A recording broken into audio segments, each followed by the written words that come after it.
दोस्तों नमस्कार। आपका एक और शानदार वीडियो में बहुत बहुत स्वागत है। आज हमारे साथ में है बार एसोसिएशन कोडरमा के अध्यक्ष, जिनसे बात करेंगे कि झारखंड सरकार ने अधिवक्ताओं के लिए क्या योजनाएं लाई है और धरातल पर उतारने के लिए क्या कुछ कर रही है। इनसे बात करने का एक औचित्य ये भी है कि जो बैठक हुई एडवोकेट जनरल के साथ में, उस बैठक में ये सर भी उपस्थित थे। एक्चुअली में जितने भी झारखंड में बार एसोसिएशन है उनके सभी अध्यक्ष, सचिव इत्यादि उपस्थित थे, जिसमें से सर भी थे। तो सर से बातचीत करने में खूब मजा आएगा। सर, आपका हमारे चैनल में बहुत बहुत स्वागत है। धन्यवाद रोहित जी। और बहुत ही आपका ज्वलंत मुद्दा है और इस ज्वलंत मुद्दे में आपने जो पहल की है, आप बधाई के पात्र हैं। 29 सितंबर को महाधिवक्ता कार्यालय जो झारखंड हाई कोर्ट कैंपस में है, वहां एक आयोजित बैठक की गई थी। उस बैठक में झारखंड के सभी अधिवक्ता संघ के अध्यक्ष, सचिव, जीपी, एजीपी उपस्थित थे। और इसमें जो भी सरकार ने या हमारे महाधिवक्ता राजीव रंजन ने जो प्रयास किए हैं, उस प्रयासों पर विस्तृत चर्चा की गई और उससे उठने वाली कोई समस्याएं थी उन पर भी चर्चा की गई। मैंने भी अपने वक्तव्य में जी यह कहा कि इस तरीके की ये योजनाएं जो लागू कर रही हैं, ये योजनाएं निश्चित तौर पर लागू रहनी चाहिए और इस दिशा में जो भी और भी कार्रवाइयां होनी चाहिए वो निश्चित तौर पर होनी चाहिए। सर, हमारी बात चल रही है आपके साथ में कि अधिवक्ताओं के कल्याणार्थ के लिए बहुत सारी योजनाएं लाई गई है। उसमें मूल रूप से जो देखा जा रहा है, 3 बातें आ रही है। एक तो जो नए अधिवक्ता आ रहे हैं उनके लिए स्टाइपेंड की बात की गई है। दूसरी सर, जो अधिवक्ता कार्यरत हैं, जो प्रैक्टिशनर हैं, उनके लिए बीमा की बात करी गई है। उनके बच्चों, उनके परिवार, उनके माता, विधवा माता के लिए भी उनके बीमा की बात करी गई है। और उसके साथ साथ जो बूढ़े हो गए हैं, जिनका उम्र ज्यादा हो गया, अप्रोक्स 65 के करीब, तो उनको पेंशन देने की बात कही गई है। तो इनको सर आप कैटेगराइज करके थोड़ा डिटेल से बताएं, क्योंकि आप उस बैठक में थे।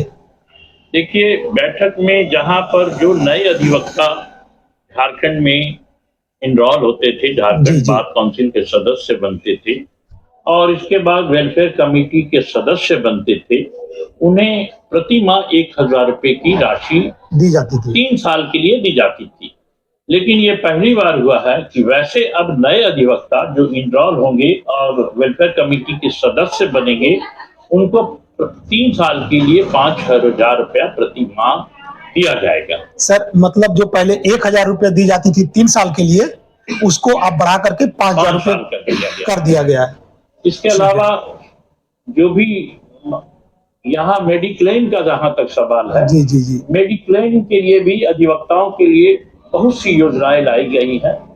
अब वैसे अधिवक्ता जो न्याय समिति या ये वेलफेयर कमेटी के सदस्य बने हैं, उनको अब 5 लाख रुपए की राशि मेडिक्लेम के रूप में दी जाएगी। साथ ही साथ उनके परिवार की पत्नी, बच्चे जो उन पर आश्रित हैं, जी, और बुजुर्ग माता पिता भी, और साथ में जो कोई उनके घर में विधवा बहन है, उनके लिए भी 5 लाख रुपए की मेडिक्लेम की सुविधा की जाएगी। मतलब सर, एक तो डेथ क्लेम होता है, जब अधिवक्ता मर जाते हैं तो उनको कुछ पैसे दिए जाते हैं, तो उसमें भी शायद 5 लाख की बात कही गई है, ऐसा कुछ? 5 लाख रुपया पहले भी मिलता था, वो भी मिलेगा। अच्छा मिलेगा, लेकिन ये जो राशि होती है आपके प्रैक्टिस पर, अधिवक्ताओं के प्रैक्टिस पर निर्भर करती है कि कितने साल से उन्हें प्रैक्टिस कर रहे हैं और कब से वो वेलफेयर कमेटी के सदस्य बने हैं। तो दोस्तों, मैं आपको बता दूं कि ये जितनी बातें की जा रही है, जो वेलफेयर कमेटी के सदस्य बने हैं, जो लाइफ टाइम है, उनके लिए ये चीज है। तो आप लोग देख लें कि कौन से व्यक्ति, कौन से वकील इसमें आप इनरोल्ड हैं, यही ना सर? जो अभी इनरोल्ड नहीं हुए, बहुत सारे ऐसे अधिवक्ता है जो ट्रस्टी कमेटी के मेंबर नहीं है, तो उनका तो सर नहीं होगा कुछ? मेरा कहना है कि कोडरमा अधिवक्ता संघ का ये सौभाग्य है कि लगभग हमारे यहाँ जो नियमित रूप से अधिवक्ता हैं, फिलहाल अभी भी 350 से अधिक अधिवक्ता ऐसे हैं जी, जो कि वेलफेयर कमेटी के सदस्य बने हैं। और उनको पहले भी, जैसे कोरोना काल में हमारे यहाँ से 1 दर्जन अधिवक्ताओं की मृत्यु हुई थी, उन्हें भी 3,20,000 रुपए से लेकर उनके परिवार के लोगों को 5,20,000 5,25,000 तक की राशि प्रदान की तो गई। सर ये तो बात हुई कि बार एसोसिएशन कोडरमा की, तो पूरे जितने झारखंड में एसोसिएशन है उन सब जगहों पे तो ये चीज लागू होगा ना? बिल्कुल हर जगह झारखंड के, चूंकि बैठक में झारखंड के सभी जिलों के अधिवक्ता संघ से संबंधित पदाधिकारी, जीपी, एजीपी शामिल थे और ये सभी के लिए है। सभी के लिए है। सर तो ये जो पैसा मिलेगा, तो एक सर बात ये भी निकल के आई है कि उनका कोई कैशलेस कार्ड बनाया जाएगा, ऐसा कुछ है क्या? नहीं, कैशलेस कार्ड तो बनेगा ही, इलाज वाला कैशलेस कार्ड बनेगा ही। साथ में अभी जो है, मतलब सर वो रजिस्ट्रेशन की बात करी गई है कि अगर आप रजिस्ट्रेशन करा लेते हैं तो आपकी कैशलेस कार्ड बनेगी। एकदम बिल्कुल कैशलेस कार्ड बनेंगे और चुनिंदा जो बड़े अस्पताल हैं झारखंड के, उन चुनिंदा अस्पतालों में आपका अधिवक्ताओं का या उनके परिवार के लोगों का ये फ्री इलाज होगा, क्योंकि वो कैशलेस कार्ड है। साथ ही साथ उन अधिवक्ताओं से एक फॉर्म निकाला गया है और उस फॉर्म में आपको पूरा ब्यौरा विदिन 10 दिन या 15 दिन के अंदर दे देना है, ताकि आपके परिवार में कितने लोग ऐसे हैं जो इस का लाभ उठा सकते हैं। मतलब जो अधिवक्ता होंगे उनके अपने परिवार का विवरण देना है, कितने बच्चे हैं, पत्नी के बारे में विवरण देना है, अपने माता पिता के बारे में, अगर बूढ़ी माता पिता भी है, अगर विधवा बहन भी है। ठीक है सर, बिल्कुल। और जैसा कि कहा जा रहा है, अभी हम लोगों को जैसे माननीय महाधिवक्ता महोदय ने आश्वासन दिया कि जिस भी इंश्योरेंस कंपनी से वो टैग किया जा रहा है, अभी सर क्लियर नहीं हुआ क्या? हो गया है, वो 2-3 दिन में ये सारी प्रक्रिया कंप्लीट हो जाएगी। जी। और जो टैग किया गया है उसमें अगर कोई अधिवक्ता काफी सीरियस गंभीर रूप से है तो उनको रांची जाकर वहां से जो एयर सुविधा है, एयर सुविधा में भी ले जाएगा और उसमें भी 5 लाख रुपए की राशि सरकार ही। अगर कोई गंभीर और सीरियस रूप से किसी भी तरह से परेशान है, रोग है या फिर वो घायल हो चुका है, तो उनको एयर एम्बुलेंस की व्यवस्था की जाएगी और ये सरकार की तरफ से होगी। Right sir? बिल्कुल एकदम राइट। और इसमें वेलफेयर कमेटी का भी सहयोग रहेगा। दूसरी बात है कि इसमें एक सबसे महत्वपूर्ण बात हुई है कि जो अधिवक्ता 65 वर्ष की आयु पार कर चुके हैं या 65 वर्ष से ऊपर हो चुके हैं, उनको पेंशन के रूप में अगर वो अपने लाइसेंस को वहां पर डिपॉजिट कराते हैं, समर्पित कर देते हैं, तो वैसे अधिवक्ताओं को 7,000 रुपए की जगह पर 14,000 रुपए की राशि प्रदान की जाएगी, ताकि वो अपने बुढ़ापे के काल को सही तरीके से अपने व्यतीत कर सके। और ये कोडरमा में अभी तक मेरे जहां तक, क्योंकि पिछले 2009 से मैं बार का प्रेसिडेंट हूं, तो जहां तक अभी तक हुआ है कुछ 8-10 लॉयर ऐसे हुए हैं जिन्होंने उस सुविधा के लिए भी फॉर्म भरा है। बिल्कुल सर, एक बात और कि ये जो बात चल रही है ये पैसे देने की, ये जो लाइसेंस को समर्पित कर देंगे, तो सर पहले भी 7,000 रुपए दिए जाते थे और अभी भी 7,000 रुपए ही दिए जाएंगे, तो जो एक्स्ट्रा ये 7,000 रुपए आया ये कौन देगा सर? ये अब झारखंड सरकार देगी और उसके लिए फंड भी सत्र 24-25 के लिए 1,60,00,000 रुपए का फंड भी निर्गत कर दिया गया है। और इस संबंध में झारखंड सरकार के विधि विभाग ने एक अधिसूचना भी जारी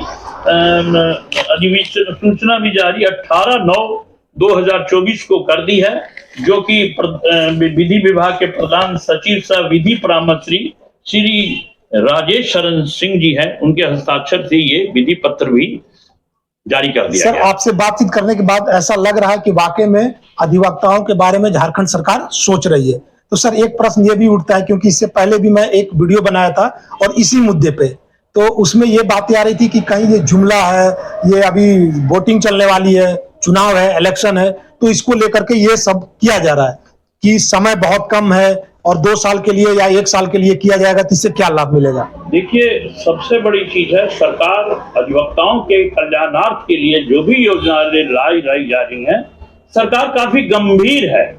2023 में एक बैठक आयोजित की गई थी झारखंड स्टेट बार काउंसिल के मेंबरों के साथ और वरिष्ठ अधिवक्ताओं के साथ। उस बैठक में भी हेमंत सोरेन ने यह कहा था कि निकट भविष्य में अधिवक्ताओं के कल्याणार्थ के लिए बहुत सी योजनाएं लागू की जाएंगी और उन योजनाओं को पूरी तरह लागू किया जाएगा। और उसी बैठक के बाद यह निर्णय लिए गए। जहां तक जुमला की बात है, निश्चित तौर पर झारखंड में बहुत सी जब से झारखंड बना है, अधिवक्ताओं के कल्याणार्थ के लिए किसी ने भी इस दिशा में कोई गंभीर प्रयास नहीं किया। अगर किसी ने गंभीर प्रयास किया है तो ये सरकार है, और इसमें सबसे महत्वपूर्ण रोल हमारे महाधिवक्ता साहब का है, जिनके अथक प्रयास से ये काम हुआ है।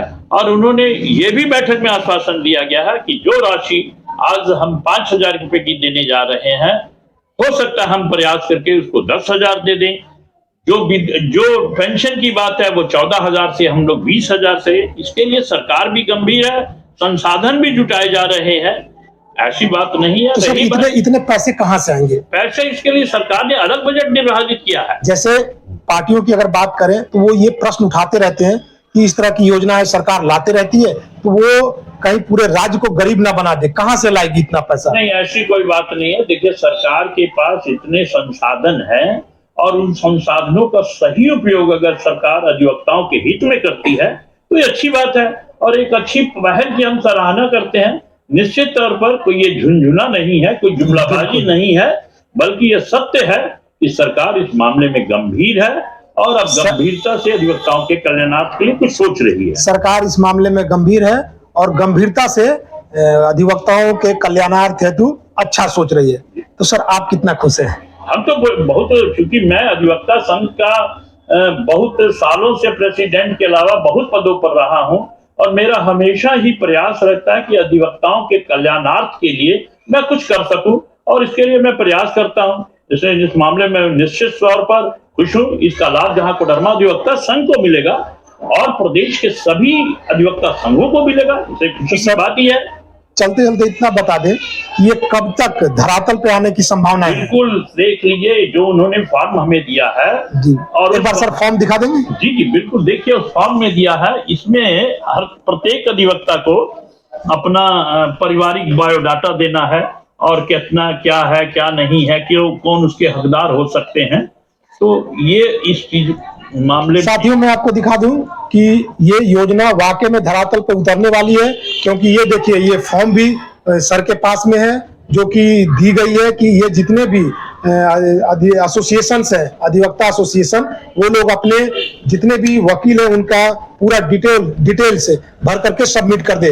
और सर ये कहाँ, किस ऑफिस में होगा? एडवोकेट जनरल के ऑफिस में? ये हमें निर्देश ऐसा वहां से प्राप्त हुआ है कि आप जितनी जल्दी हो सके अधिवक्ताओं के बीच में ये वितरित कर फॉर्म को महाधिवक्ता कार्यालय रांची में जमा कर दे, और इस दिशा में सार्थक प्रयास शुरू भी वहां हो गया। ये अब सर कब तक का डेट दिया गया है इसमें? इसमें कहा गया कि 10 से 15 दिन के अंदर आप जमा कर दिए, तो मेरा प्रयास रहेगा कि छुट्टियों में ही सभी लोगों से फॉर्म जमा भरवा कर, जो लोग नियमित अधिवक्ता है भरवा कर ये वहां जमा कर दूं। जो लोग नियमित अधिवक्ता है ये 10 से 15 दिन के अंदर अपने अपने बार एसोसिएशन में जाएं, आपको ये फॉर्म मिल जाएगा वहां पर भर करके, और आपके जो बार के अध्यक्ष होंगे, सचिव होंगे, वो एडवोकेट जनरल ऑफिस जो रांची में है वहां पे ये जमा कर देंगे। उसके बाद आगे की प्रक्रियाएं की जाएगी। ऐसा ही है ना सर? बिल्कुल बिल्कुल बिल्कुल। तो हमारे साथ में जगदीश लाल सलूजा सर है, जिनसे बहुत सारी बातें हुई और अधिवक्ताओं के कल्याणार्थ हेतु बात हुई, और वाकई में कोई ऐसी सरकार है जो अधिवक्ताओं के लिए सोच रही है और करने की कोशिश भी कर रही है। लेकिन पॉलिटिकल कुछ दायरे भी होते हैं, पक्ष विपक्ष भी होते हैं, कुछ लोग उसे सत्य बताते हैं, कुछ लोग असत्य बताते हैं। तो उसे अगर ना देखा जाए, हम लोग एज ए अधिवक्ता के रूप में देखें, तो चाहे सरकार जिस किसी की भी हो, अगर अधिवक्ताओं के हित की बात करती है तो अच्छी बात है। सर एक बात और यहाँ पर आपसे पूछना चाहेंगे कि एक बात ये कही जा रही है कि अधिवक्ताओं के लिए प्रोटेक्शन एक्ट होना चाहिए, क्योंकि देखा जा रहा है कि जो अधिवक्ता खास करके क्रिमिनल लॉ में, ये प्रॉपर्टी वाले मामले में उनके साथ में मार पिटाई, यहाँ तक कि मर्डर भी हो जा रही है। तो सर इसके बारे में क्या कहना है? देखिए, ये बहुत ही निश्चित और अधिवक्ताओं की ये मांग चिरकाल से चली आ रही है। अधिवक्ता प्रोटेक्शन एक्ट भी होना चाहिए। पिछले दिनों में मैं नवादा गया था। नवादा में हमारे बार काउंसिल ऑफ इंडिया के चेयरमैन माननीय मनन मिश्रा जी थी। अच्छा। उनसे इस विषय पर मैंने चर्चा भी की, एक ज्ञापन भी सौंपा, और उन्होंने पूरी तरह आश्वासन दिया कि निश्चित तौर पर अधिवक्ता प्रोटेक्शन एक्ट को पूरे देश में लागू करने की दिशा में सतत प्रयास किया जा रहा है। बिल्कुल। तो आप लोग जो भी व्यूअर्स देख रहे हैं, लाइक करें, कमेंट करें और शेयर कर सकते हैं तो शेयर करें, अपने ग्रुप में शेयर करें और इंफॉर्मेशन सब तक पहुंचाएं। और एक अधिवक्ता ही ऐसा है कि अधिवक्ता पे बहुत आरोप भी लगते हैं कि झूठ बोलते हैं, लेकिन बता दूं दोस्तों कि अधिवक्ता अपने लिए नहीं जीता है। जो सामने वाला है वो चूंकि कुछ चीजों को फ्रेम में ढालना होता है, तो उस हिसाब को बातों को रखना होता है। अधिवक्ता भी आपके ही बीच के इंसान है और वो भी सत्य बोलते हैं, लेकिन चूंकि लॉ के फ्रेम में ढालना होता है, तो आप जैसे सीधे सीधे अपनी बात बोलते हैं वैसे नहीं रखा जा सकता, तो उसे लॉ के फ्रेम में ढाल करके पिटीशन के तौर पे सर पेश किया जाता है। ऐसा ही बिल्कुल सही है।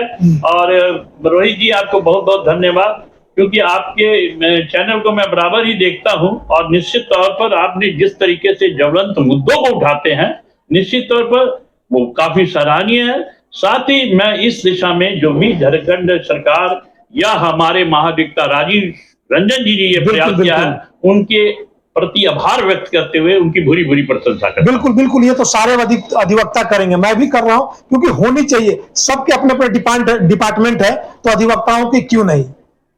तो फिर मिलते हैं नए वीडियो में, तब तक के लिए जय हिंद।